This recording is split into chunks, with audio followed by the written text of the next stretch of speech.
This is the rhythm of change. This is the sound of redemption. This is the way that we bring it down. Down, down, down. Down, down, down. Down, down, down. Down, down, down. Down, down, down. Igniting the fire within you. Exalting the melody of freedom. These are the things that will bring it down. Down, down, down. Down, down, down. Down, down, down. Down, down, down. Down, down, down. So gather the faithful. Tell everyone to stand and shout loud. Shout loud. Shout loud. Let's bring it down. Let's bring it way down. Let's bring it down. Let's bring it down, down. Let's bring it down. Let's bring it way down. Let's bring it down. Let's bring it down, down. Down, down, down. Let me tell you, it's in the air. Joy is in the air. Love is in the air. Can you feel it? What it feel like? Freedom. What it feel like? Don't sleep on it, brother. You might get left, sister. Can you feel it? What it feel like? Freedom. What it feel like? Justice. No need to be counted, cause I am down. Down, down, down. Down, down, down. Down for the end of racism, for the end of bigotry, cause I am down. For the end of misogyny, that's right. For all the isms out there, just down, down, down. Let's bring it down. Rise up, people. No more foolishness, and let's bring it way down. Riding the river of change into the cries of contrition. This is the way that we bring it down. Down, down, down. Down, down, down. Down, down, down. Down, down, down. Down, down, down. We are the children of Eden, dancing and celebrating freedom. We are the ones that must bring it down. Down, down, down. Down, down, down. Down, down, down. Down, down, down. Down, down, down. So gather the faithful. Tell everyone to stand and shout loud. Shout loud. Shout loud. Let's bring it down. Let's bring it way down. Let's bring it down. Let's bring it down, down. Let's bring it down. Let's bring it way down. Let's bring it down. We've got to bring it down. Down. Stand up and shout. Stand up and shout. Rise together. Accountability starts now. The Eric Dawson Radio Show. Yeah. Rise up. Stand up, shouting loud. If you are not prepared to come to that table and to represent that voice, don't come. Because we don't need any more brown faces that don't want to be a brown voice. We don't need black faces that don't want to be a black voice. We don't need Muslims that don't want to be a Muslim voice. We don't need queers that don't want to be a queer voice. And if you're worried about being marginalized and stereotyped, please don't even show up.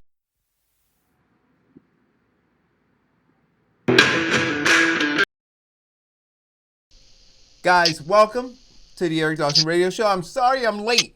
I hate being late. But I had some running around to do, and this is the age of COVID-19, so things happen. But I want to welcome you guys, and I had some experiences that I'll share with you guys if you're interested in knowing about them. Because they will impact you. One of the places. Well, before I do that, on screen, you guys see I'm splitting the screen today with Deidre Viney. How are you this morning, Deidre? Good morning, I like that Eric. color on you. She's multitasking on a screen. I'm sorry. Let me sit still now. Oh no, that's okay. I forgot about the screen. So I got Deidre on the screen.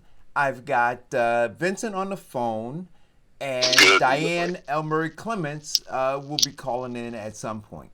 And I don't have my shirt and tie, my shirt and jacket on today. I'm sporting if you can see it, my ADOS shirt.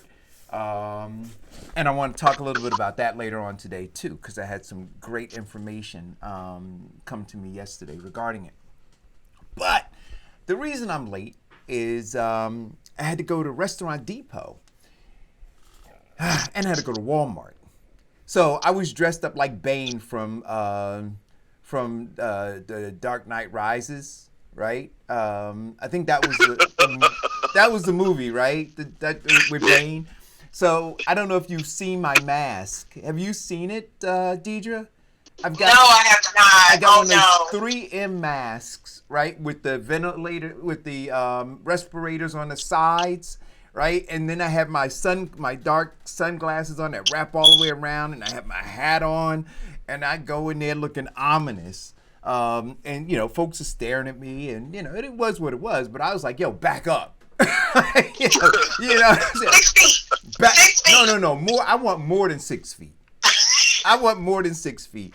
And so, I'm standing in line, and actually one guy comes up to me. He's got his mask down to his chin, and he's talking to me. And I'm like, through my mask, like I said, I'm like, Bane, I'm like, back up. I'm like, yo, get away from me. And they just don't get it. People still don't get it. But the lines were long in both places. But Restaurant Depot, you guys should expect that your prices in the restaurants and stores are going to go up, because Restaurant Depot has gone up on prices of some items. Items that I use, they went up significantly. Really? Like, give me an example. So, I was paying, a case of product I was paying $28 for. It's $31.50. Wow. That's significant, right? So now I'm looking and saying to myself, how do I transfer that cost? Right? It's the very first thing that goes through my head, right? Because I go to my margin calculator and I start looking at my margin. My margin has now shrunk. Not because of anything that I've done, but simply because the supply chain now, we talked about this yesterday, right? Being interrupted.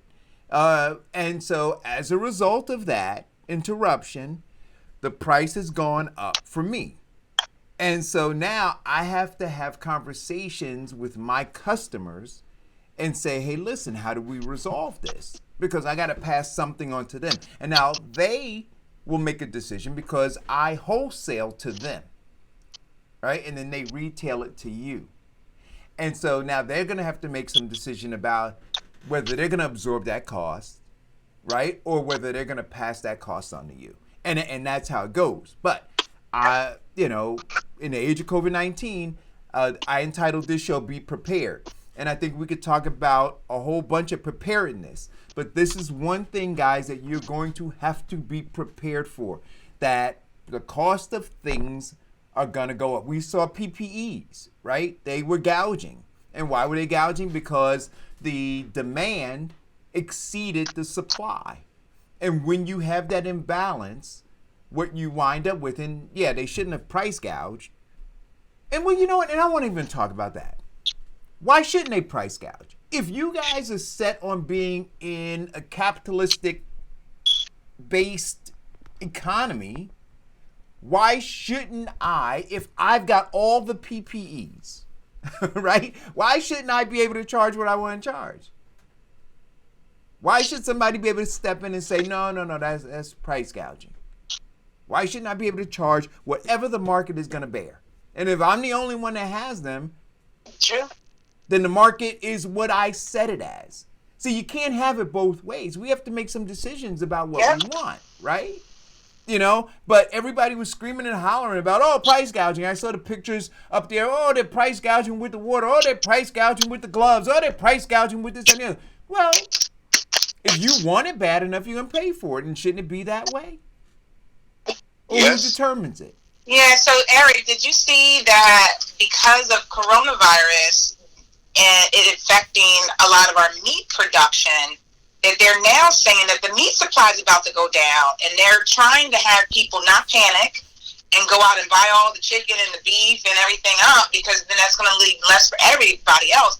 But that's going to be a big problem. The ripple effect of a lower amount of meat can be tremendous. So it not only will be less, but it will also be more expensive. Yeah, you know what though? You all can have the pork. You guys can have the pork. I don't eat that. But save me some chicken. No, that includes chicken and it's everything. It's all the meat. That's everything. No, yes. but listen, the pork line is going to be the longest. Only on Sundays now. You're wrong.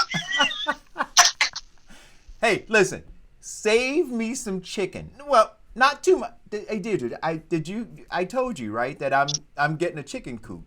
Well, we're trying. Apparently, you know what? You better get going on that chicken coop. You need it sooner rather than later. Yeah, because and you know, I talked to my mother about it, and she just warned me. She said, just don't get too attached to them.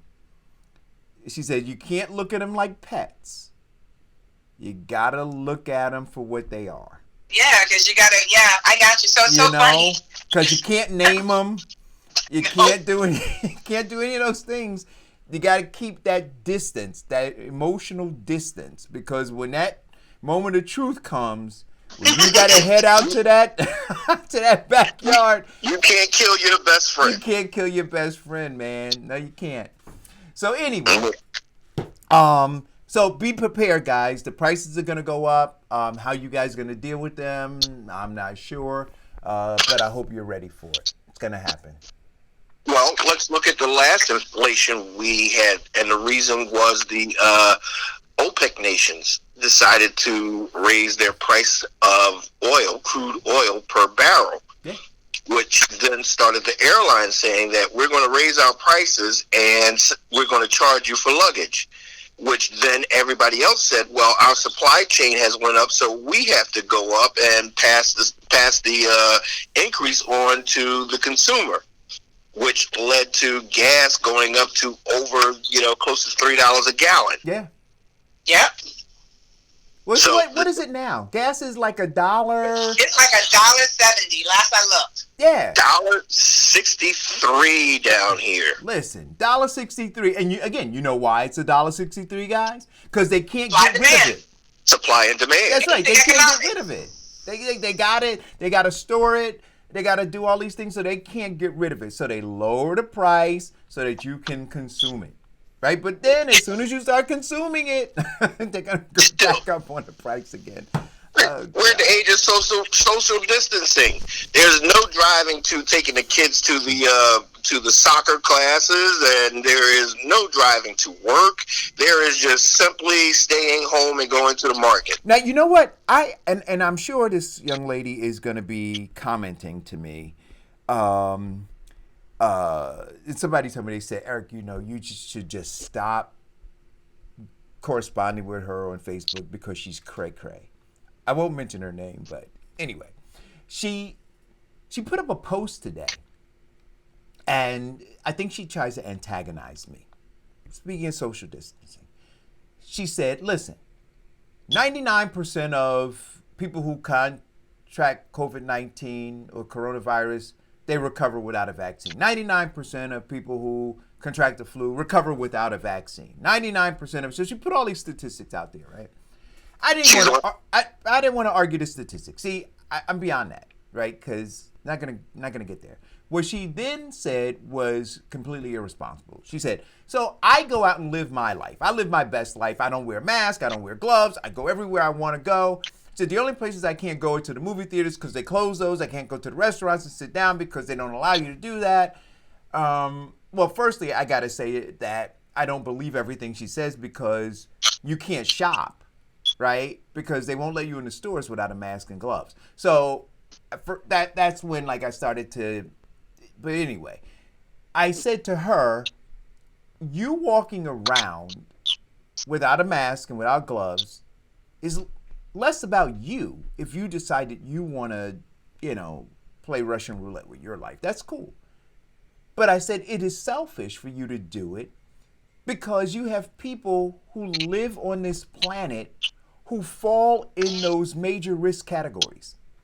And if you understand that you can be asymptomatic and carry this virus and that you can potentially endanger somebody else's life, and you say, I don't give a damn. I said, you are a selfish person. So I'm waiting for her to respond to me now. But see, that's where because I can't get involved in all the little statistics. That's all, like we say, maximum sophisticated confusion, right? What it boils down to is whether or not you see yourself as your brother's keeper. And if you don't, then go dig a ditch and dive in it. Be gone. Just go. Just get away. Yep, You are a clear and present danger to the rest of us. So I think that whole point too. I know you probably saw that party that happened. I think it was in Brooklyn. That they were just hanging out, having a good time, and the cops had to come breaking them up. It's ridiculous, dude. I mean, and again, if you decide that you want to do that for you, that's one thing. But what you want to do is you want to endanger other people, or you want to impose on them because of your belief. Now you want to say, because I believe this, you're foolish for not believing what I believe, and so I'm gonna now potentially expose you. I'm saying, no, just isolate yourself. Go, like we talked about that movie, right, where they cordoned off those people, put them on was it New York or whatever island they put them on? They said, you all go ahead and do what you want to do. But Escape from New York. That's right. We're gonna insulate us from you, crazy people. But here's some other crazy news, and then we're gonna get on to some stuff that Deidre wants to talk about in terms of helping you guys be prepared for post COVID-19, whenever that's going to be. I got a phone call today from a very frantic Newark resident. Apparently, and somebody needs to explain this to me, at 516 Bergen Street, which is a senior facility, which is in the hot spot. So Mayor Ras Baraka identified these hot spots in Newark, where you had these, heavy cases of folks who contracted COVID-19. And in this building is one. So much like my grandmother's senior building, I'm not allowed, or nobody else is allowed to go in there. They're not allowed to go in this. So these people who live there, their family members can't even come visit them. But apparently they made it a testing center today. Now, I'm explaining to you what they did. So they made it thank you, sweetie. They made it a testing center. And so they're allowing people from other hotspots to now come into that building where if your grandmother was there, Deirdre, or your grandfather was there, Vincent, you couldn't come visit them. But they're allowing other people who may be infected to come in to get tested to see if they're infected. Wow. And so the young lady who called me, she was frantic. She said, Eric, what the hell is going on? She said, they're putting all these seniors at risk, and they put a flyer out just yesterday. So they didn't notify the family members of these seniors. They didn't notify they didn't notify anybody. And it's an outside agency, not even the health department of Newark. It's an outside agency that's doing this. That's coming in and doing this testing. So I said, so wait a minute. So they're going to contaminate whatever area, she said, the foyer. They're going to do it right in the hallway. So now these seniors who may want to walk outside to get a breath of fresh air have to walk through this contaminated foyer to get outside. She said, well, they said they're going to bring the fire department in afterwards to fumigate.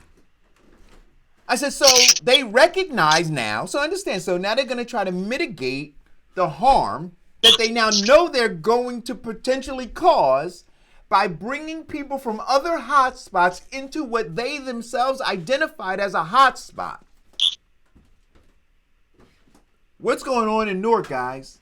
Please share this. Well, Eric, Find out if you've got a relative at 516 Bergen Street. You need to check on them. Eric, see, we discussed this on your show. See, first of all, her numbers are wrong. She's talking about 99%. I don't want to, but that's what I'm saying. They see. You're allowing her to drag you down into that sunken place. That's where she lives, Vincent. Wow. Don't go to that sunken place, Vincent. Don't go there. Yeah. Okay. But with this, So I'm super annoyed by that, Eric, because help me understand why they can't do like the drive-thrus like Jersey's doing. well, you know what they could do, Deidre? They got all these schools that are closed right now.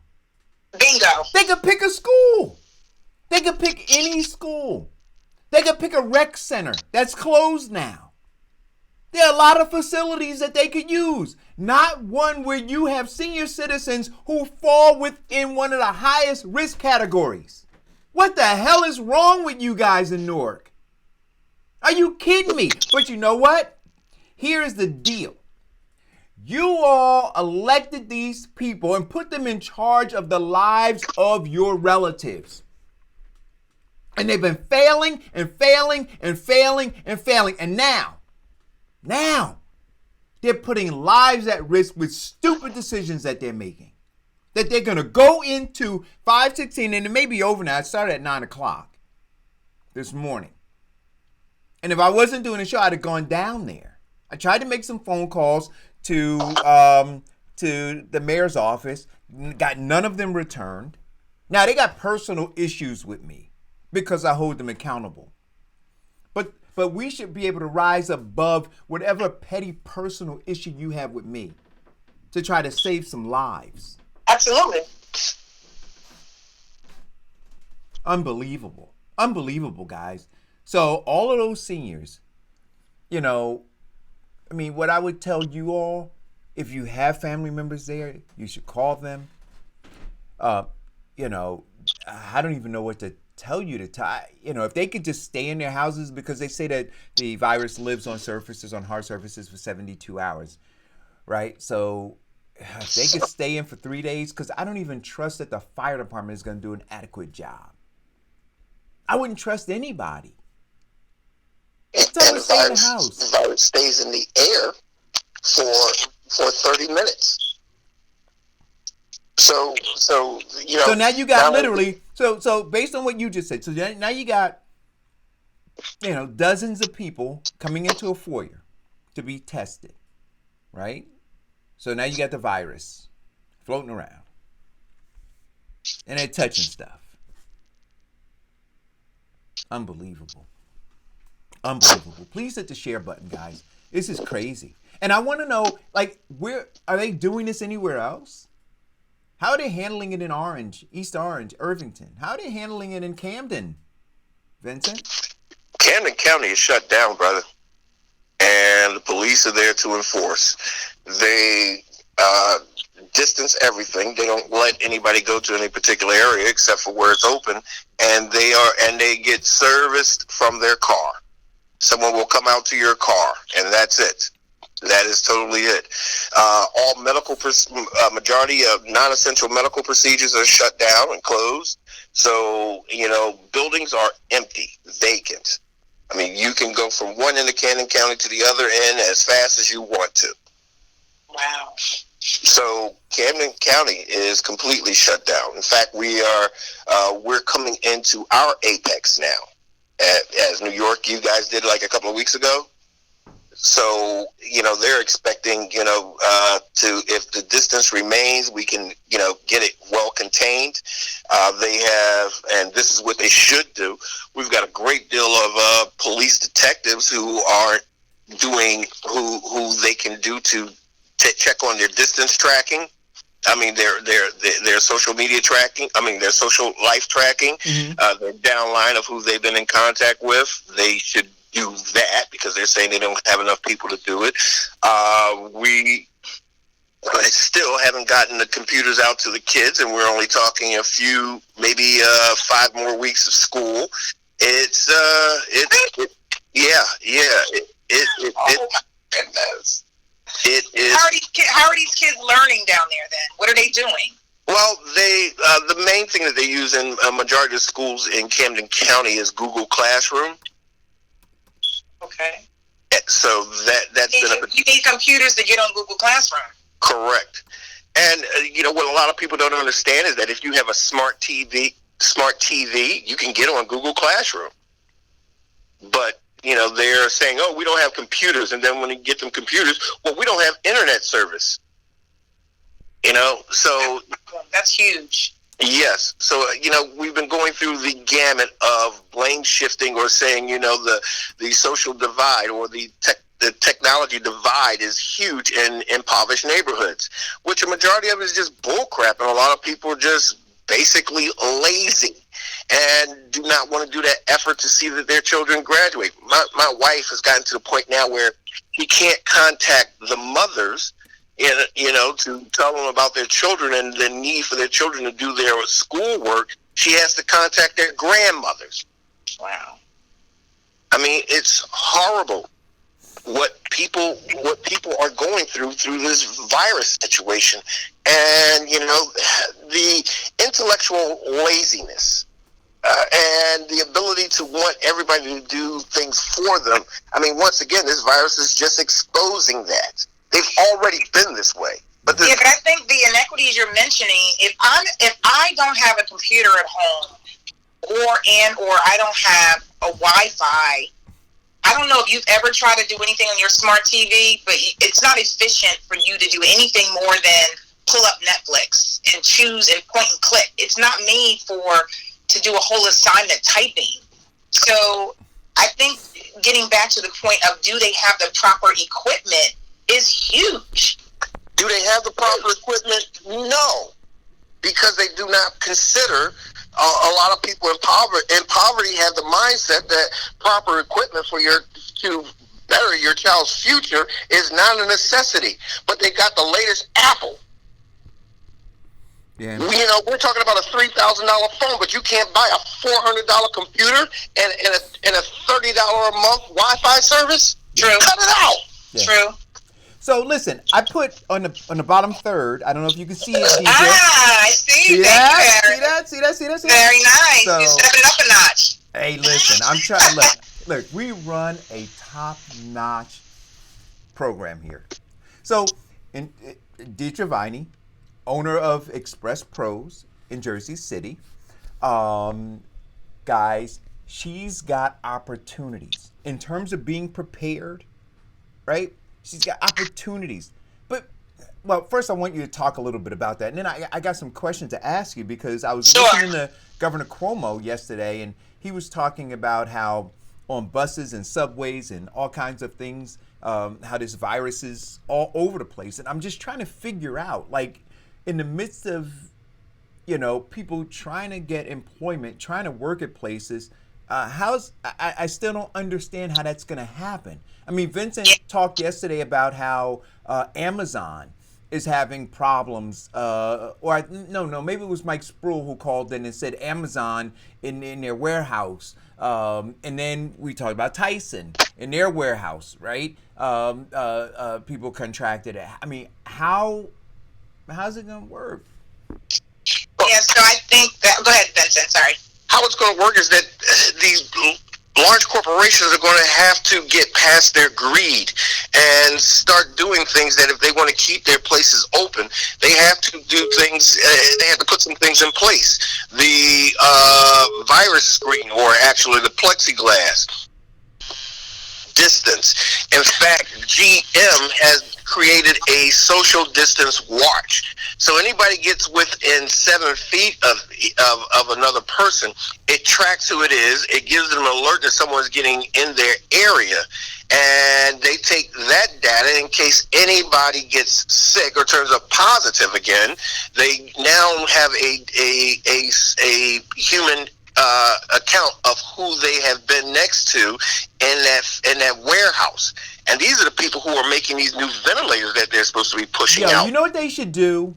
And I'm partly joking, but I'm partly serious too. You should have to wear a collar or something around your wrists, right? Everybody wears those. Think about the smart cars that they have now, right? Where the self-driving cars, they are equipped with a GPS that lets them know when they're in close proximity to another car.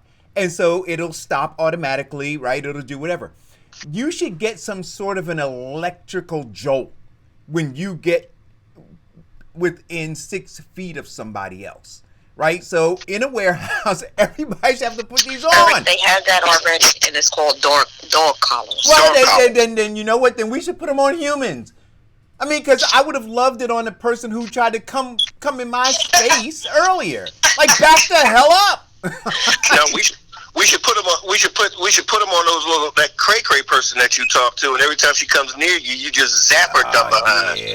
Yeah. She responded. I didn't even. I'm not. I'll deal with her later. But yeah, she. But really, we have to figure something out. We have to figure out a way. Long term, and it may come down to somebody, even if you get a warning. So maybe not a zap, right? Maybe that's too much. But at least if you got a buzz, that just kind of reminded you that, and I could, if I had a warehouse, couldn't I do something like that? A notification, a bell. Yeah, a bell. You understand what I'm saying, Deidre? So if I had 100 employees and I had a warehouse and I had my 100 employees in there, and the technology existed, and when you came in, just like you have, what do they call them, the ID badges that you wear, right? So if the ID badge was now equipped with a device or something that would buzz or light up when you got too close to somebody else who had an ID badge on, then it would, see, somebody's listening to this show, and they're going to take my idea, and I'm not going to get my 10%. Well, sorry, Eric, it's already out. GM has it. It's like a Fitbit watch that they wear. It gives them a buzz when they get close to someone, and it tracks who they've been close to. See that? All right. Well, there goes your 10%. There goes my 10%. But get the Fitbit watch, get it, and then let it buzz. I want it to buzz. I want to know when people are too close to me. What do you think about that, Diane? I think you're crazy. And you know what? I'm gonna be last man standing. I think there's better ways to track, but like everything else, we're already being tracked with our cell phones. For one, so they are doing it. I don't know if you mentioned it. Is that a problem? Being tracked by your cell phone? Yes. I don't give a crap. I don't give a crap about that because I'm going to do what I want to do regardless. Wait a minute, if I'm going to do some criminal or not criminal, I'm going to do it regardless of that. What I do know is, and this is what dummy murderers should know, that you should at least turn your phone off completely and leave it. Don't bring it with you when you're going to commit a crime. But no, I wouldn't. It doesn't matter to me because it is what it is. No. There are many tracking devices out there prior to the cell phone. I mean, I'm sure the computers, they track you. They have an IP address. They know when you send stuff out anonymously. There's the black web. They still know how to find you. So you're really doing nothing in privacy. You really aren't.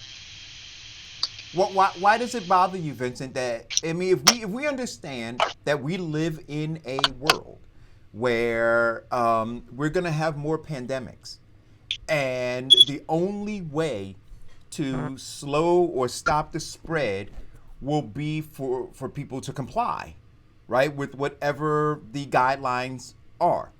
And if social distancing is required, Big Brother, like it or not, is going to have to know when people are not in compliance with social distancing.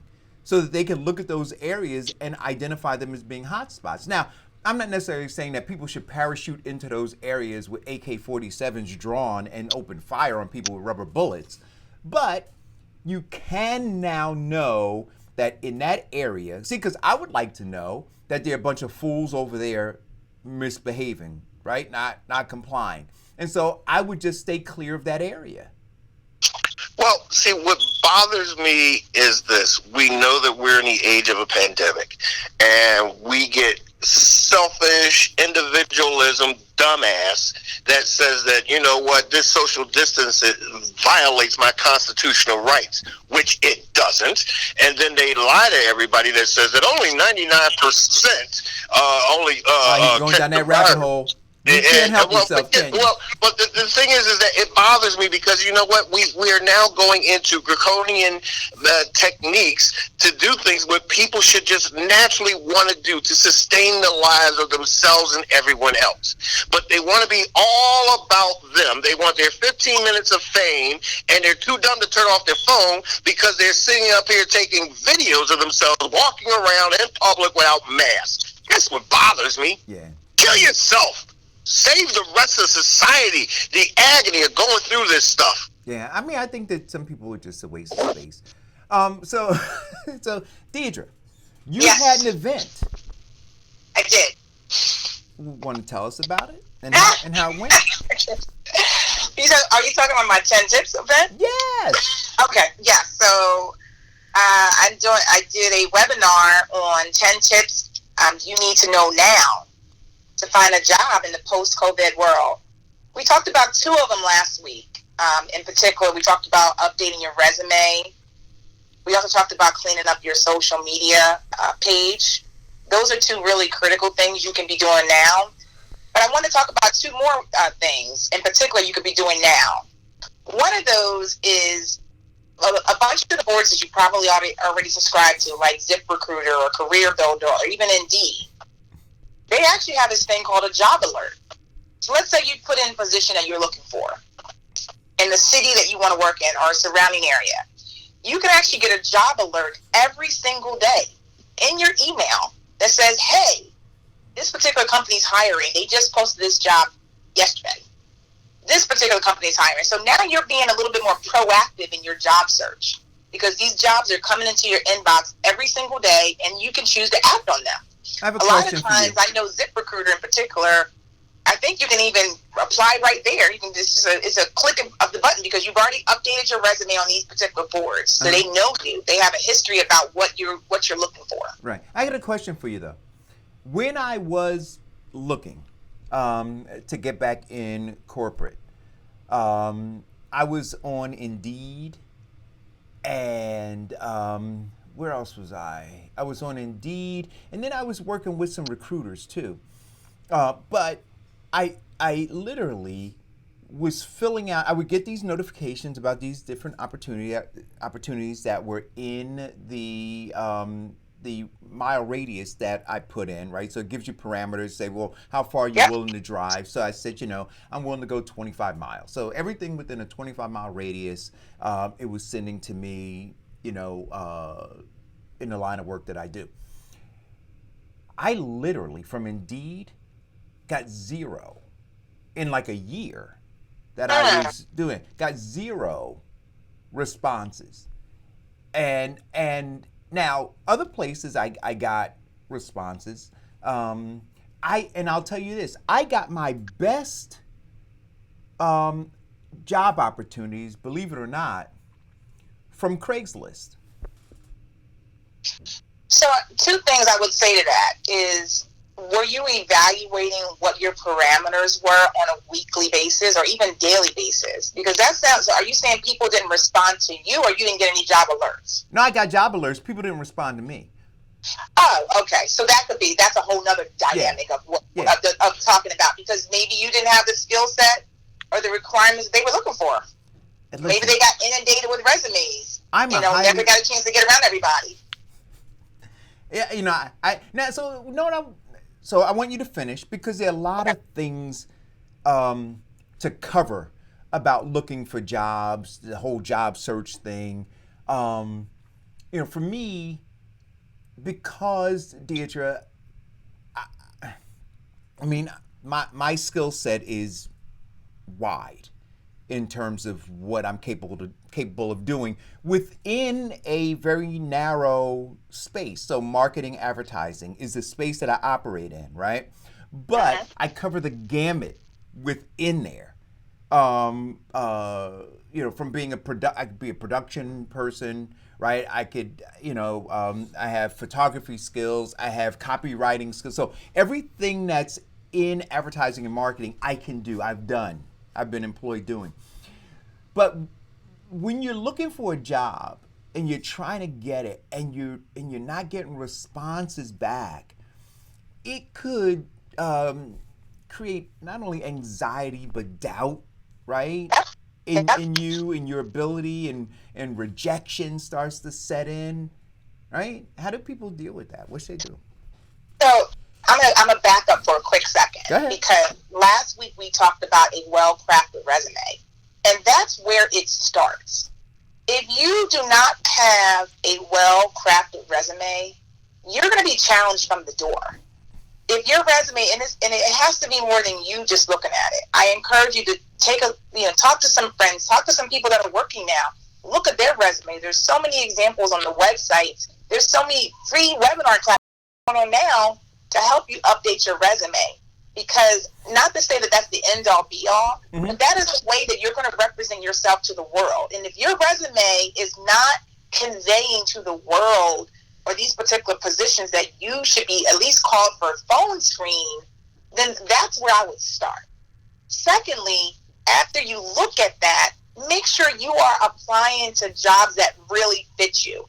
A lot of times I get resumes that they have absolutely no experience based on the job description, but they'll just put, I'm a quick learner.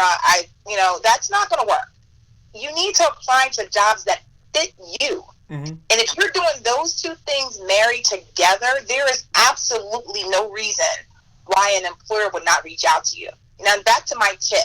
So Indeed is one, and the main reason I do actually like Indeed is because they're considered an aggregator, and what that means is they're getting jobs from a lot of different places. You can post directly to Indeed, which Express does. They can grab job descriptions and things from specific companies' own website. So they're literally pulling all this data through the technology and spitting it out to the rest of us.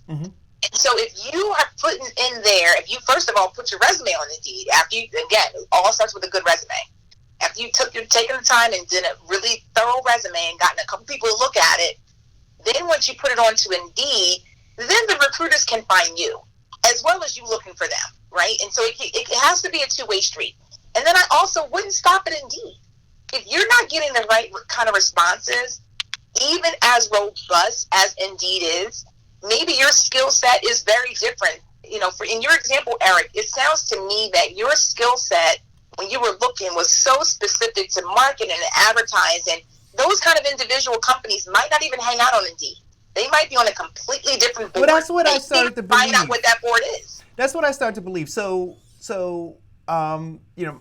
in short, I'm a global marketing executive, right? And I've handled $100 million, multi-$100 million budgets and clients and all that kind of stuff. What I think happened, but I never really asked, Deidre, is that you get, and is this possible, that you get to a level in your career where your job search is done through highly selective recruiters, right? Absolutely. And those recruiters have ends with very specific, like high level clientele, right? So going to normal job searches, once you become the CEO of Tag Heuer, you're not going to post your resume on Indeed anymore, right? You're going to go someplace else. And I think that's where I got stuck. Again, I'm not posting my resume anywhere now, but I think that's where I got stuck. That whatever that circle is, I didn't know where that circle was, but it seemed like there was a circle out there somewhere that I wasn't a part of. Not that I was intentionally being omitted from it. I just I didn't know how to get access to it. So I think the point you brought up there is the 2 points, right? So the one point, you put yourself out there at a particular website, right? So Indeed was an example. The second one is a big one, and that's sort of a shameless plug for staffing services like myself, is that you're aligning yourself with a staffing service that places the type of people or type of experience that you have. So don't go to a staffing service that you know for a fact is not working with advertising agencies. That's a waste of time. Like, for example, I don't work with advertising agencies. So if you give me a bunch of your resumes and you're looking for a marketing executive, could I do it? Sure. But do I have those relationships with our marketing executives right now? No. And so it would behoove you to find a firm that aligns itself with whatever your skill set is. And you'll be able to know that easily by going to their website, by looking at the kind of jobs they have posted. If some of them seem similar to what you can do or what you have done, that's who you want to align with. And then the other side are where I'm going to call headhunters. So headhunters are typically, and there's thousands of them out there, they find you. They find you because you have a skill set that their client is looking for. If you're getting calls from headhunters because your resume is out on LinkedIn, I'm going to give another shameless plug to LinkedIn, they will reach out to you and they will find you because we get paid by our clients to find talent. It behooves us to do that job effectively. If we are not finding the talent that they need, we're going to lose that particular business. So you need to align yourself with whatever your skill set is. If you are a forklift driver, you're going to find a staffing company that places forklift drivers. If you are in housekeeping, whatever your skill set is, take the time and make sure you're aligning yourself with a staffing firm that already have, very good relationships with those kind of companies, because that's going to make your time out of work much shorter. All right. That's a great point, Deidre, because, in the insurance industry, to get the best jobs, I've always used headhunters. I've really never delved into going through the classifieds or online and stuff like that. The best positions, executive positions, work through the headhunters. And I think it was a plus because with the headhunters, you were able to ask them questions about what the company was really looking for. Ask questions that you couldn't necessarily directly to the company during an interview, but you were able to get that background information that was even necessary to decide whether or not you wanted to work with that company to begin with. Absolutely. Headhunters are a wonderful tool, and they too have niches too. There's lots of headhunters that are really specific in marketing and advertising or, high level executives. There's one key point I want to remember to say today, Eric, as it relates to high executives, because I'm hoping that some are listening. Mm-hmm. One of the things that you want to consider if you're a high level executive is you're going to obviously find that, align yourself with a firm that places in your discipline. That's numero uno, right? Because they can do a lot of that work for you. They can, if you get a good firm or even 2 or 3, don't even put your eggs in one basket. Have a few of them that place in your niche. Make sure you're keeping in good contact with them. But again, it starts with that good resume. But make sure you're keeping in good contact with them. And secondly, be open to being a consultant, even if it's on a short-term basis. Because if you are a high-level executive, one of the things that I noticed the last recession, and I'm going to call it like 08, 09 recession with the whole financial crisis, mm-hmm. is there were a lot of highly paid executives out of work for a really long time. Don't let that be you. Because if you're a highly paid executive, you have a skill set. And like you're saying, Eric, a lot of times when you get to an upper echelon of your career, your opportunities go a little bit smaller, right? And you need to, in your circle, you got to rely on your circle a lot more. And so if you're at an executive level, this is the time to really talk to individuals and offer yourself as a consultant, because smaller firms like myself, we may be looking for a marketing executive, but we don't have marketing executive full-time budgets. Mm-hmm. If you say, listen, I can do this, and this for you, this is what my hourly rate is. Maybe you guys come into, meet in the middle somehow. Maybe the hourly rate is still too outrageous for a budget for a small business. But I encourage people at that level, because what I don't want to happen is I've seen it. I've had friends, personal friends that I've had this conversation with. They've been out of work 1, 2, 3, 4 years, then trying to get back into the work. I mean, and the whole time they're looking. And you talked about, what does that look like when you're frustrated and no one's getting back to you? I know that that's real, but I encourage you to we all need to pivot. We all have to find ways to pivot. And that pivoting to that high level executive might be, you know what, I know I'm more for 175K, but right now I need to work. Now, let me ask you another question. When I was a headhunter in the 80s, and this was before we had LinkedIn, one of the techniques that I would do is basically call up the high-level executives at their job and ask them to submit me a resume for a position. Mm-hmm. And then you had, of course, the famous posting called the newspaper. But now with LinkedIn, it's easy to attract them. But I also have to say, for those other people, after you complete your resume, clean up your social media page. Yeah, we talked about that. Yeah, you gotta get that taken care of, and you gotta have a professional email address. You gotta have, it can't be, Roxanne Sexy 123 call me at yahoo.com. That's not gonna happen. Not. I mean, you might get some jobs. Well, it depends on what job you're looking for. That's what I said. What market you're in. But listen, if you want to work for Sweet Whisper, telemarketing, it may work. Hey, wait. How'd you know about Sweet Whispers, Diane?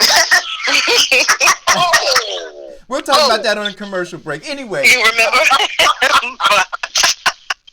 So, Deidre, let's talk about people who are out of work for a period of time. That clock is ticking, isn't it? Yes. You are more attractive. Firstly, like Vincent said, you're more attractive if you already have a job. Absolutely. Right? If you are if your employment is interrupted, the longer it's interrupted, the more difficult it is to get a job. Is that right? That's correct. Yeah. And why is that? And the reason why is, it could be a couple of reasons. There's this somewhat of a stigma that, well, why did you really get let go? Why didn't they keep you? And so, and as we all know, there's a variety of reasons for why someone got let go. And it could have had nothing to do with your performance. But the employer doesn't know that. Right. And so now they're taking a kind of a gamble at this new person. So, it's, as they always say, it's always better to find a job when you have a job. Yeah. And in some cases, guys, so right, you can, skill sets change. Right, within industries. And so if you're out of work for a year, the way you did it when you were working may be a different way that it's now being done. And so when an employer is looking to hire, if they look and see that there's this massive gap in your resume, in terms of when you last worked, you may not be up on whatever the new technology is and all those other kinds of things, right? And now, like you said, Deidre, they're taking a risk. One of the things that I found for me, and it worked out when I was in between jobs, some I left, some I got laid off from, one I got fired from, was that I could always freelance, right? I could always work as a consultant. And so in those gaps, I was a consultant. I had clients. And so I was never out of the industry at all. And so, when I went to go for interviews, I mean, for me, it was really about portfolios, right? And so I had a portfolio of work, had a body of work that I could produce during that layoff period.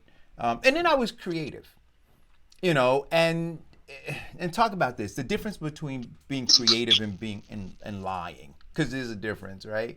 Yes. So I was creative, hence my email address, ericiscreative@gmail.com. I was creative in saying to folks, you know what? I was I left that job because I wanted to expand my knowledge base, and I was pigeonholed here. I wanted to do these other things, and by me leaving, I was able to bring on additional clients for myself, and as a result, here's this expansive portfolio that I was able to create, and that's why I'm here now, right? And that worked for me. But other people come up with less creative, more lies about why they had gaps, why they were let go, and all. And people find out, don't they? They absolutely do. And one of the things that I'm all about an honest interview. And if there was something something happened at the particular company and you don't want to elaborate on it because it might have been something that was bad or really bad, like I think I said last week, just say it was personal. And just keep it at that. You don't have to elaborate to a full extent, but don't, for goodness sake, do not lie. Or talk bad about your other employer. I hate that, and no one likes that. If you talk bad, because you just never know. Now now because of the age of social media, there's almost 3, possibly even 2 degrees of separation sometimes between individuals. And so here you are, you might talk bad about an old employer only to find out that the person you're interviewing, that's her sister. You never know. Yeah. So my other tip is, like I said, align yourself with a staffing firm or even a headhunter, and just make sure that you're keeping in touch with them. You're taking their honest feedback. A lot of times they will give you feedback even as it relates to your resume.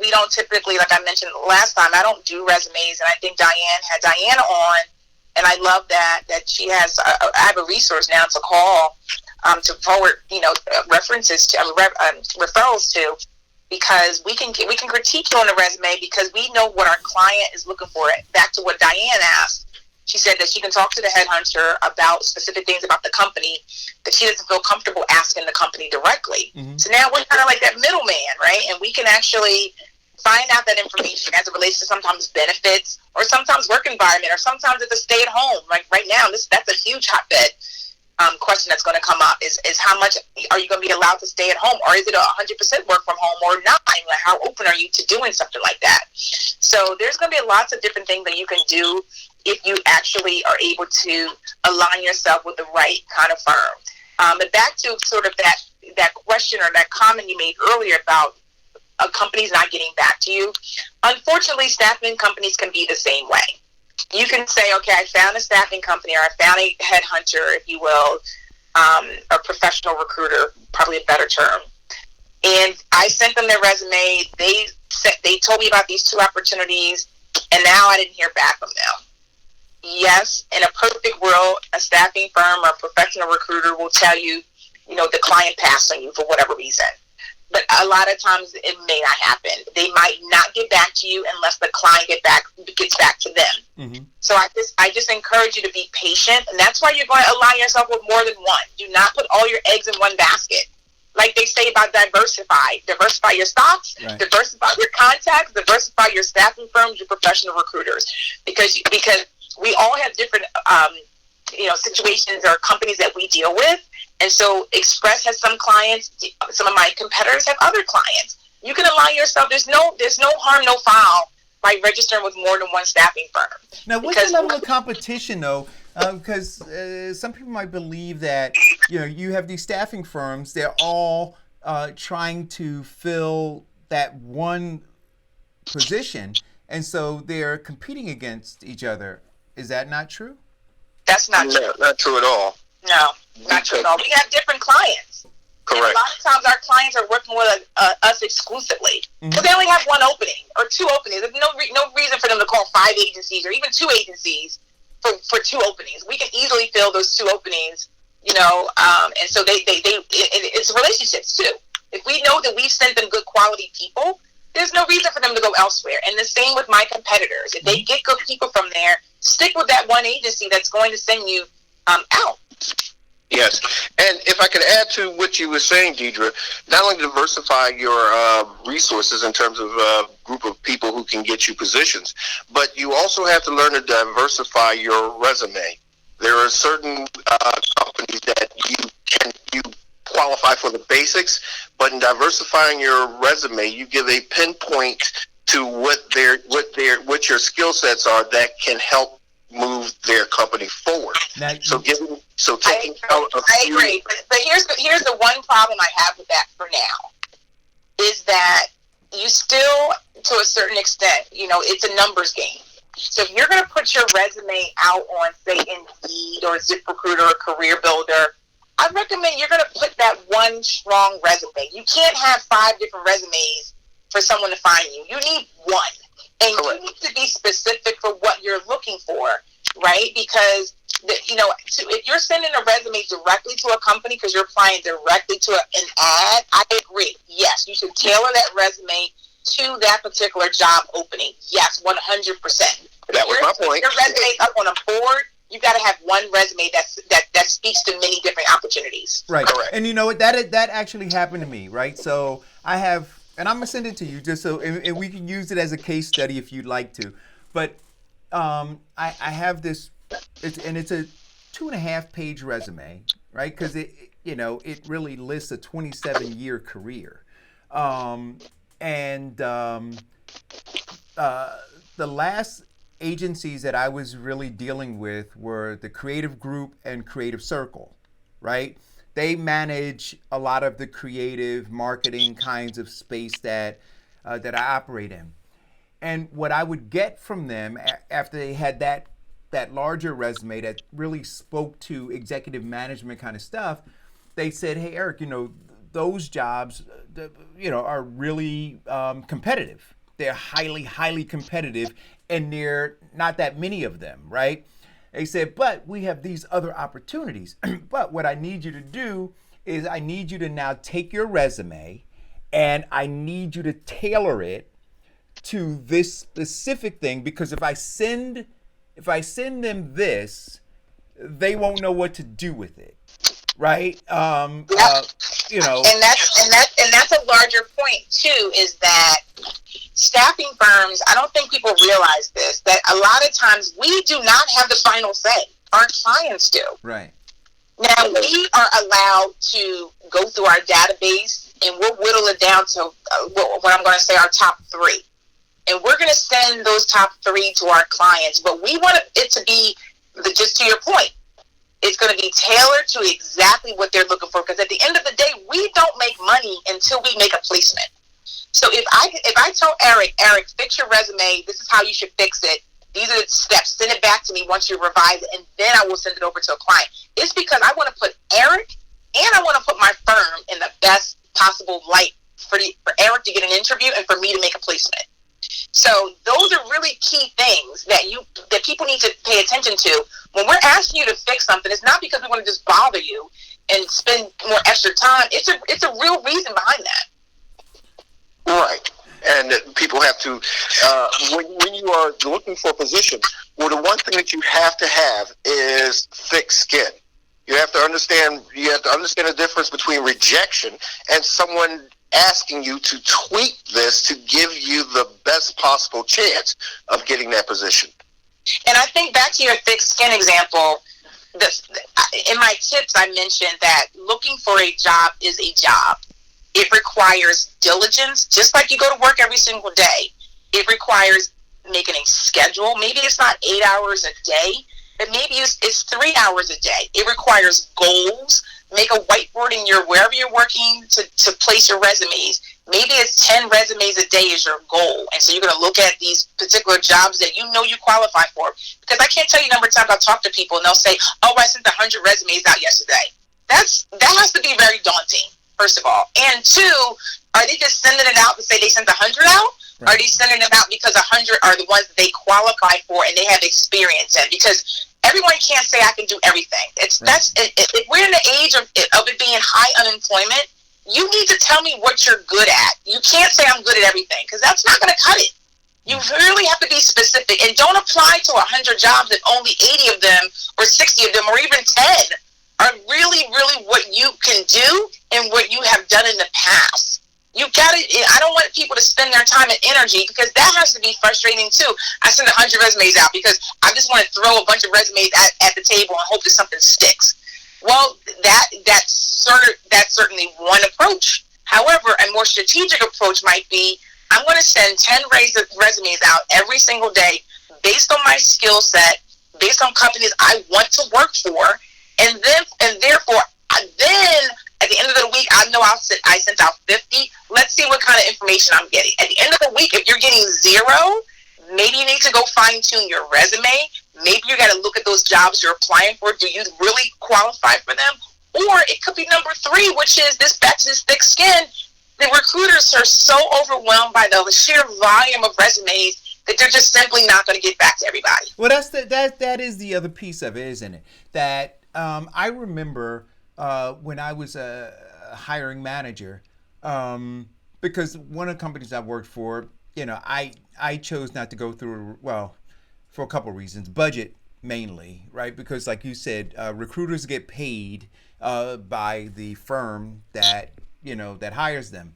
And, the jobs that we were looking to hire, and then I believe it was like 15 or 17% is what they were getting paid. So, if I was looking for a $100,000 salary position, and I was kicking out a nice coin to the recruiter. And so I got the opportunity through my company. They said, well, Eric, you can keep that money in your budget if you want to go and do the work yourself and just work with our HR department. So I decided to do that. And so I posted some jobs, and I came in the next day, Deidre, and literally had like 70 emails with resumes, right? And so now, what am I doing? I go through so if you sent me, let's say I posted the job at 4 o'clock in the afternoon before I left to go home. I get in at 8 o'clock in the morning, right? That 4 o'clock resume in the afternoon is at the bottom. The one you sent there is at 7:59 is the one that's at top, right? So I'm not going to the bottom. I'm looking at the most recent email. I'm going to go through those until I get called to a meeting. Then I'm going to go to a meeting. When I get back, what? I'm not going to pick up where I left off. I'm going to take the most recent one. So if my meeting ended at 12 o'clock, when I get back, I'm looking at 12:01, and I'm starting to go through those resumes. So all of those other ones I may never even get to. And so let me throw another quagmire into your sphere. You might not even see any of those. You know why? Because a lot of companies use what's called an applicant tracking system. Yes. And so if your resume goes into this applicant tracking system, those 70 resumes, when you come in at 8 o'clock in the morning, you might say, pull up anybody with a bachelor's degree. 20. Pull up anybody with advertising with 3 years experience. 10. Pull up anybody with advertising, marketing, YouTube experience, social media. 3. There you go. I've never seen those other 16, 7. And so meanwhile, you've got the person on this end who sent it in their feelings because they didn't get a call back, right? You haven't been rejected. You haven't even been looked at. And exactly. That's why you say this applicant tracking system is happening everywhere, even in college applications. It's everywhere because it's not. We are utilizing technology to the best of our ability, just like we're talking today. Yeah. Right? Everyone's utilizing technology to be more efficient. And efficiency is going to win. And if there's a way for me to have an applicant tracking system I can search really quickly and decipher exactly what I'm looking for, because we all know that people apply for jobs that they don't qualify for. And every single click that I'm going to open that email, the old school way, is taking time for me to delete it to go to the next one. Delete it, go to the next one. And so now, understanding the applicant tracking system, guys, understanding all of that. And so when Deidre says that it's work, right, you're on this end. So when we say be prepared, understand what's on the other end, right? So it's not just a one-to-one. You're not sending a resume directly to a person who's now going to open your resume and look at it. There's this whole system that is set up. And so don't get discouraged. Work smarter, not harder, right? And so, like you said, Deidre, instead of sending out 100 resumes, because that's working hard, right? Working smart is sending out 7 very targeted resumes, right? That's smart. So you send out 100 resumes thinking, yeah, I'm going to throw a pasta on the wall, see what sticks. You get no responses back. You now get caught in your feelings. You may become a little depressed, right? Or a little down on yourself because you sent 100 resumes out and nobody called you back. But if you do a little self-examination, maybe those resumes that you sent out were not targeted. Maybe they didn't put forth the best you. Where if you had taken the time to send out 7 well-formed resumes, right, or resume, not 7 different resumes, right, one resume, to 7 highly targeted companies, maybe your return on that investment would be a little bit better. Absolutely. But my thing is, people can get caught up in this space, and you go 1 week, 2 weeks, 3 weeks, 4 weeks, right? Depression, anxiety starts to kick in. Yep. Deidre, people start to get frustrated, and then there could be this downward spiral. I've seen people almost go into a comatose state, in that, where like literally I've had friends who were like that, and they went into like deep depression, where like their whole personality changed because the bills are still mounting, the phone calls are coming in, the burn rate, meaning the money that you're spending is more than the money you're bringing in because you still don't have a job, and that pressure is real. And so back to the point that I mentioned earlier, I saw it happen in 08, 09, high paid executives or even regular salaried individuals, is that you need to consider, we're pivoting. You need to consider where you can pivot. Could you go to a staffing firm and maybe you wanted X and now you got to take Y? It is what it is. Or you can be a consultant for a small business. Or here's another novel idea, Eric. You can volunteer your time. I know that's not the best solution, but it's going to give you purpose. You're going to be able to help out possibly a nonprofit that you believe in their cause. And now you can keep yourself out there because now you're going to hopefully interact with folks and let everyone know that you're in the market for a job. I mean, that was like one of my huge tips is networking, because everyone needs to know that you're in the market for a job. Your friends, your family, everybody needs to know, because we're 3 degrees of separation. Someone's got someone that knows somebody that can help you. I think that it's really critical, because that depression that they're mentioning, that's real. It is real. Go ahead, Vincent. And people, sometimes people kind of get in their own way. And what I mean by that is you want this certain salary, and this certain salary is what provides for your family. But a staffing company like Express calls you. They say, hey, Eric, I got this opportunity. Your resume is amazing. The client wants you to start tomorrow. No interview, no resume, nothing. Start tomorrow. Start making money tomorrow. It's making X. You're like, but I really wanted Y. Okay. Thanks. Talk to you later. Yeah. Suck in and enjoy unemployment. Yeah. Or this is another one. Oh, it's only a week. Oh, no, I'm waiting for something long term. Okay, well, you're sitting home making 0. So help me understand 1 week versus 0. I help me understand that. I mean, people get caught up in unemployment, and I get it. That's real, right? Unemployment insurance is real. You can collect it right now. It's real, but it's a savings account. And that stimulus money, that $600 that they're putting in, that expires July 31st. Yeah. So after that happens, and you've exalted your unemployment, you've exalted the $600 stimulus package, what's your plan B? What are you going to do? Because when I call you on July 25th and say, hey, Eric, I got this job. It's 2 weeks. It might be maybe even a month. I don't know. My client's saying it's 2 to 3 weeks. What are you going to say? Are you going to say, no, I want my $600 a week. I'm good. I'm on my unemployment insurance. I'm good. No, I'm not going to take it. Or are you going to say, absolutely. Yeah.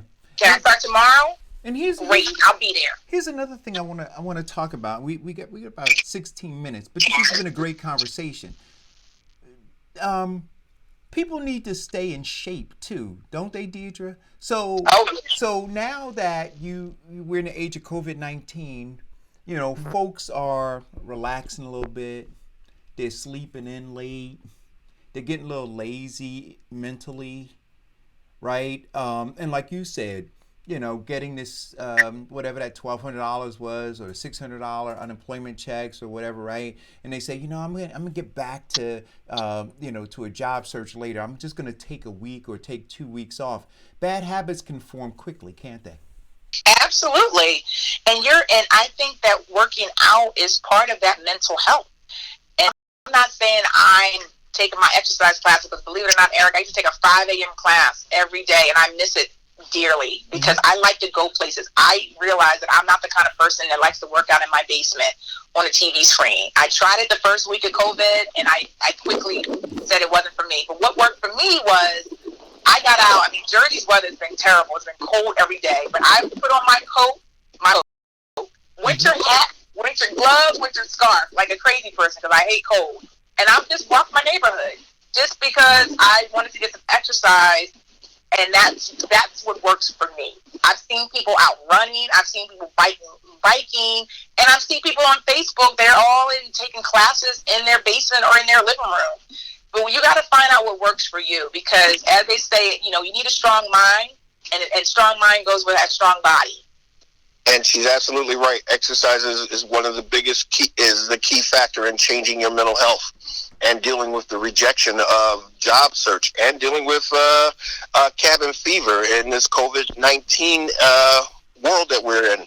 So, and look, I get neighbors who are complaining because every day I'm in my living room exercising, getting my push-ups in, sit-ups in, my walks, my runs.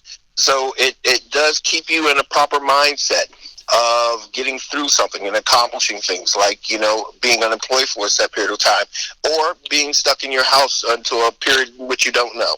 Yeah. So, well, I want to mention something really important, Eric. As we all are, you mentioned about getting really relaxed and getting really sort of, in your own way. And I just saw on Facebook someone mentioned about having drug tests and being prepared. Ooh. Because if you are going to start a new job, you're sitting home, and I don't know what you've been doing, I'm not judging. All I'm saying is that when you start back at work and there's a pre-employment that needs to happen as part of your contingency to start work, it might be a drug test. Are you going to be ready for that? Wow. You know what, Deidre? Bam. I think that is the biggest key of today, right? Because being prepared, you may get a call any minute. And if you sit there and look, whatever you do. But if you have drugs in your system, then you're not prepared for that opportunity. Hey, I got another one for you. Alcohol stays in your system for 3 days. Or actually 3 to 6 days. So even though you have not taken a drink in that time period, it can still be smelled through your pores. Well, but let me ask you a question now. So Deidre, I could understand that, marijuana and other kinds of drugs, right? If you're doing a screening, but are employers really screening for alcohol? No, we typically do a panel, and it's a 6 or 7 panel test, and it tests for your typical things, including marijuana, opioids, heroin, cocaine. Those are the big ones that come up. Now, I will tell you, though, back to Vincent's point, that we have had situations where people, because, let's keep it 100, alcohol is legal. Mm-hmm. And you might decide, I'm going to drink before I go to work, and I'm going to come to work impaired. Well, you're going to lose your job. I can 100% assure you of that. Wow. Listen, guys, it's real. Listen, I know. This is what I want to ask you. They said that roughly 50% of these small businesses will not return. Right?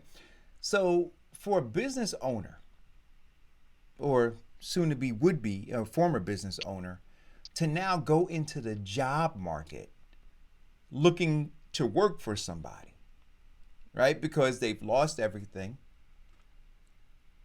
They need an income. They have to do a tremendous amount of work on themselves going to work for somebody after being a business owner. Can you talk a little bit about that? Yeah, I can. So one of the things that I actually like is former business owners, because you have a lot of the qualities that make you a good recruiter for Express. So I'm going to say this, call me. I mean, seriously. I think that if you are a business owner and you go find a job in the regular world, you bring so many qualities to a company. You can manage a budget. You can do marketing. Think about all the things that you do as a business owner. And now you're transferring that to a company. They are silly if they're not looking at these business owners. And yes, your business might have failed. You might have decided to close it up for whatever reason, financial or demand, whatever it was. But at the end of the day, you ran a business. You took risk. Business is about risk. Business is about drive, motivation, persistence. Who would not want all those qualities in a good employee? Not only risk assessment, but also shrinkage monitoring, customer relations, and employee motivation, the ability to get people to operate on their maximum efficiency is a key jewel in the corporate world. You hit it right there. We can go. That's a whole nother show, Eric. We can go on to why there are tons and tons of reasons to hire individuals that used to have their own business. Tons. But don't they have to? And there were times though where I wanted a well-seasoned person, and then there were times, Deidre, where I wanted somebody that I could mold. I remember my mother used to work for General Motors many, many years ago. And she told me, she said, General Motors wouldn't hire you if you worked for Ford. If you worked for Toyota or one of the other car manufacturers. Because you came there with some preconceived ideas of how things were done.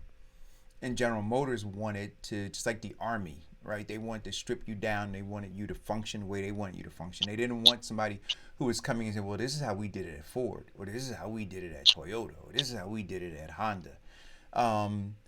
So in being a business or former business owner, you still have to understand when you go in there, it's not your business.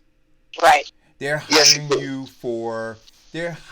you for the skill set you have, but managing their business, not running right. your And own. I think that that's a good point. And I think that might be some reasons that some businesses decide to not hire business owners because they feel like you might try to take over and take control and take charge because you're so used to being the number one. But I think that if you can convey to them in the interview process that you work together as a team, right? Even if you worked for yourself before or you had a team of employees, you still had to work together. And I think that you can convey those things in an interview. And as they say, proof is in the pudding. When you start working, you can make back a little bit and look at the landscape before you go delving in with your, suggestions on things. You might need to taper it back a little bit. So your webinar that you did is available. Is it somewhere that people can go and still watch it, or is it one of those things where when it happens, it's done and it's over? Nope. So I've gotten with technology, Eric. I have a YouTube channel that I will gladly share onto the link here on Facebook. Okay. It is available on my YouTube channel. We did it twice already, so those two are there. If you do want to participate in a live one, though, I'm actually doing it in conjunction with the Hudson County Chamber of Commerce this coming Thursday at 2:00, and they are allowing individuals to come that are not members. So if you go to Hudson County Chamber of Commerce's website, you will see the link there to register for the event. Is actually this coming Thursday at 2:00. Listen, we can't get everybody a job, but we want to get some people working. But you have to be willing to work. You be willing to put in some work to work. Opportunities are there. Resources are being made available. We talked about Diana and and her resume business. We'll put the link to that in this feed again. So you guys, if you need to have your resume tuned up, or you need to have it just completely overhauled, get it done. It's worth the investment, right? Because you have to, at some point, if you're putting out you're putting out a resume and you're not getting a bite, right? Fisherman, maybe you're using the wrong bait. Exactly. That's what I was mentioning earlier. If you put out a bunch of resumes, sometimes you got to look at the resume, and sometimes you might need to look at what you're applying for, right? Because you can't just keep applying to things just because they sound good. Are you really qualified for that, or do you have the skill set? And again, with this competitive environment, you might have all of the above, but you are in that applicant tracking system, and no one will ever see your resume because you didn't have those hotbed words that they were looking for. So it might take the time, and like you said, it might be an investment to have a resume looked at by someone, and they might be able to fine tune some of those key words, some of those buzzwords, if you will, that employers look for when they do that applicant tracking search. Is your name and your resume even going to show up? So if we were to create imagery for this, Vincent and Deidre and Diane, it's kind of like, I mean, you really are preparing yourself for whatever you want to call it, right? A fight, a battle, a war, whatever. And so you're going to need people in your corner helping you get prepared for this. So you'll need these resources that Deidre is talking about. You'll need somebody to be able to look over your resume. And you're going to need a sounding board, somebody to be a sounding board too, right? You're not just yesing yourself and talking about how great you are and how wonderful you are and how everybody should want to hire you. But you have somebody who's looking, and you got to trust them, right? And you got to give them, this is what I'm going to say. You have to allow them to be honest with you, right? Because if you don't, if you put this wall up, you bring a person in and you don't allow them to be honest, and they that if they tell you the truth about yourself, it might end your friendship, then they're not going to tell you the truth about yourself. And what you need most is somebody who's going to be honest with you and tell you. Right. That's where that thick skin comes in. You have to be ready to accept criticism. Yes, there's a level of self-esteem that says that, I'm able to do the job or I'm able to complete the task. But yet you have to allow yourself the ability to be tweaked and adjust, because the buzzwords of the 90s are not the buzzwords of 2020 in terms of your employment search. So you have to have that thick skin where someone says, listen, don't say this anymore because nobody does it. As my daughter says, don't say the word lit, Daddy. That's so old. You have to be able to adjust and to be, as you said earlier, Eric, you have to be able to be molded into that position. Yeah, and you have to be willing to be molded. You have to be willing to be molded. I remember when I first started doing this show, a good friend of mine, he critiqued the first couple shows. He said, Eric, you know what? You say too much. You say and I started watching the shows and paying attention to it, and I started trying to adjust my speech pattern, right, for fillers so that I didn't use the word And I think if you guys listen, I don't say as much as I used to. I may still say it sometimes, and I'm always working on trying to improve it. I didn't take that criticism personally. I didn't lash out at him. I thanked him for caring enough to want to make me better. And because I wanted to be better, I applied what he told me to try to do that. And you have to be willing to do that if you want the job. And maybe you don't. But if you And I want the think job, those are important. Those are important keys too, even as it relates to you. One of my tips, and I can probably, I know the show is ending soon, but we can elaborate next week, and I'll give you a tidbit. Is preparing for your interview, because if you've gotten past the point of being, your resume, they love you, and now they want to talk to you. Are you ready? Do you prepare, and are you getting someone in your corner that's going to help you prepare for that interview? Or are you just going to wing it? If you wing it, you might be okay, but if you really take a few minutes, a couple days ahead of time, face to face with a friend, you might realize you do something that might be super annoying that you didn't even realize you did it. yeah. Yes, like slang. Communications is key for that second interview. So if you have been unemployed for a while and talking to your friends, you get accustomed to the dialect and the colloquialisms. So you want to stay away from things like slang. In the corporate world, it doesn't do very well. Doesn't. And I'll tell you this. I'll end with this. I had a great opportunity, and had a black applicant. I went to interview him, and when I walked into the room and he saw me, you could see his whole demeanor just kind of relax, because he just, and he kind of gave me that, that black brother nod, like, the chin up, kind of like, yo, what's up? And then I sat down to start to conduct the interview, and he did exactly that, Vince. And he went into this whole thing, I guess, because he felt this level of comfort because I was black. And I'm like, no, man, that's not what I'm looking for. I'm looking for somebody who can do this job. I'm happy to hire a black person, but I need somebody who can do this job and not, not try to, what's the word I'm looking for? Try to get the hookup. Try to get, Because that's what black people look for, the hookup. Yeah, the hookup.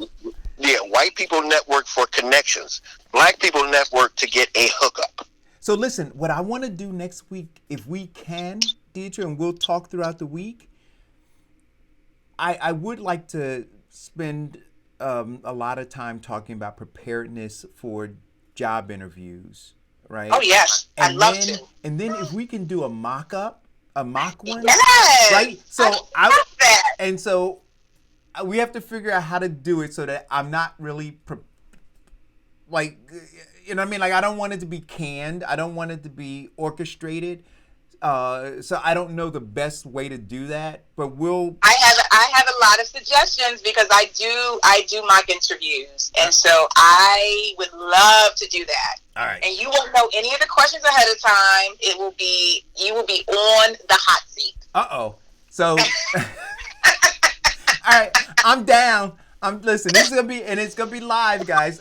So I'm down. So I got an interview. Yeah, we could title the show Eric's Mock Interview or Eric Eats Crow. It's gonna be one of them. But I gotta say this: it's been a long time since I've done an interview.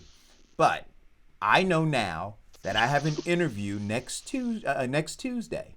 So I will spend this week preparing myself for the interview. That's a good point, Eric. Go over your resume that you're going to send me. I'm gonna send you my so that resume. I can take a look at it. So that I too, as an interviewer, I too will prepare. So I'm not going to just wing it. I'm going to have prepared questions based on me reviewing your resume ahead of time. So come next Tuesday, we will both have prepared in some way, form, or fashion for the interview. Oh, this is going to be exciting. Vincent's in there. Hey, Vincent. Am I like that guy right now in the water cage? You're waiting to throw a softball at the target and dunk me in the dunk tank? No, more like you're about to go into that lion's pit. We'll see how I do. We'll see how I do. But listen, Yes. I want to thank everybody for tuning in. Thank you guys for bearing with my tardiness today. Listen, go back and listen to this. Make sure you go click the link that Deidre's going to put in the feed and go check out those 2 episodes on her YouTube channel. Go subscribe to her YouTube channel. Okay? Go and do that. And also, guys, be prepared, because prices are going to go up. They're going to go up on a lot of things. I saw it today. I was shocked, you know, and I didn't pay attention. Like I just bought what I bought because I'm used to buying, you know, the same quantity stuff. And then when she rang it up, she finished and she told me what my total was. I'm like, wait a minute, why is my total that? And then when I looked at the receipt, yeah, I wound up spending, you know, like $30 more because per item, you know, was costing me $3 more. Wow. I'm passing that on to somebody. I'm letting you know that right now. Well, I got to go to my Zoom meeting. It was great talking to you, Deidre, Eric, Diane. Love you all. I love Everybody you too. Stay safe, stay blessed. Last thing. Oh God, another last thing. No. I know. I'm sorry. It's 12:05. And I've never done this before, but Facebook prompts you when your birthday comes to do a fundraiser, right? And so I saw it showed up on my thing to do a fundraiser, and I just shared it. If you guys feel so inclined to contribute, it is to Memorial Sloan Kettering. As all of you guys know, 2 years ago I was diagnosed with stage 3 stomach cancer. I'm still here, large part due to those guys over at Sloan Kettering. So if you could contribute $5 or whatever to that cause, I think the goal is $200. Somebody's already contributed. I think it's up to $30 that has been contributed since I posted it. That would be a great birthday present for me. Thank you so much for tuning in. That was worth it, right, Diane? Yes, that was worth it. And then now I'm confused. When was your birthday? No, my birthday is Sunday. On Facebook, like, No. my birthday is Sunday. No. They give you a couple of days ahead of time. I've done that times for organizations that I believe in, Eric, and it's a wonderful, wonderful way for someone to give on your behalf for your birthday. Yeah. Happy to contribute. Beautiful. Thank you, guys. Absolutely. Thank you, Deidre. Deidre, we're gonna connect, so don't hang up. Thank you, guys. See you tomorrow. Bye.